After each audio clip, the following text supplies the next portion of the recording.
ரொம்பவே டேஸ்ட்டான மட்டன் தொக்கு எப்படி செய்றதுன்னு பார்க்கலாமா? இந்த மட்டன் தொக்கு ரொம்பவே டேஸ்ட்டாக இருக்கும். இதை செய்யறதுக்கு 2 வெங்காயம், 2 தக்காளி, கொஞ்சம் கொத்தமல்லி, கருவேப்பிலை சேர்த்து எடுத்து வச்சுக்கோங்க. இப்போ இஞ்சி பூண்டு பேஸ்ட் அரைக்க 5 துண்டு இஞ்சி, 15 பல் பூண்டு, அது கூட சோம்பு சேர்த்து அரைச்சிக்கோங்க. இப்போ ஒரு கடாய் எடுத்துக்கோங்க. அதில் எண்ணெய் ஊற்றிக்கோங்க. எண்ணெய் காஞ்சதும் கொஞ்சமாக கடுகு, சோம்பு போட்டு பொரிஞ்சதும் இப்போ நம்ம வெங்காயத்தை சேர்த்துக்கலாம். வெங்காயத்தை நல்லா வதக்கிக்கோங்க. நல்லா கோல்டன் ப்ரௌன் ஆன உடனே அது கூடவே கருவேப்பிலையை சேர்த்துக்கோங்க. இஞ்சி பூண்டு சோம்பு அரைச்ச பேஸ்ட்டை சேர்த்துக்கோங்க.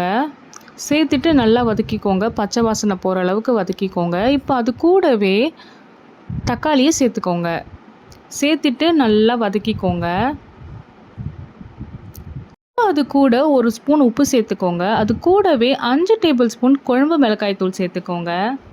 சேர்த்துட்டு நல்லா வதக்கிக்கோங்க.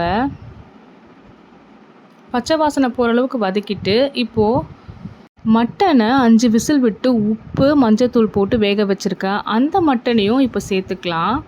சேர்த்துட்டு நல்லா கிளறி விட்டு இப்போ தேவையான அளவு கொத்தமல்லி சேர்த்துக்கோங்க. இப்போது க்ளோஸ் பண்ணி அது ஒரு 2 நிமிஷம் அப்படியே குக் பண்ணிக்கோங்க. இப்போது மட்டன் வேக வச்ச தண்ணியை சேர்த்துக்கலாம். தண்ணியை சேர்த்துட்டு நல்லா கிளறி விட்டுருங்க. இப்போ க்ளோஸ் பண்ணி ஒரு 10லேருந்து 15 நிமிஷம் வரைக்கும் நல்லா குக் பண்ணிக்கோங்க.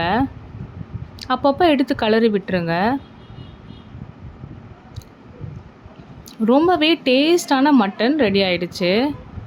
இந்த தொக்கில் நம்ம எந்த மசாலாவும் சேர்க்காததுனால இந்த மட்டனோட டேஸ்ட் மட்டுமே இருக்கும். ரொம்பவே டேஸ்ட்டாக இருக்கும். நீங்களும் கண்டிப்பாக இதை செஞ்சு பாருங்கள். இந்த வீடியோ உங்களுக்கு பிடிச்சிருந்துச்சுன்னா சப்ஸ்கிரைப் பண்ணிக்கோங்க, லைக் பண்ணிக்கோங்க.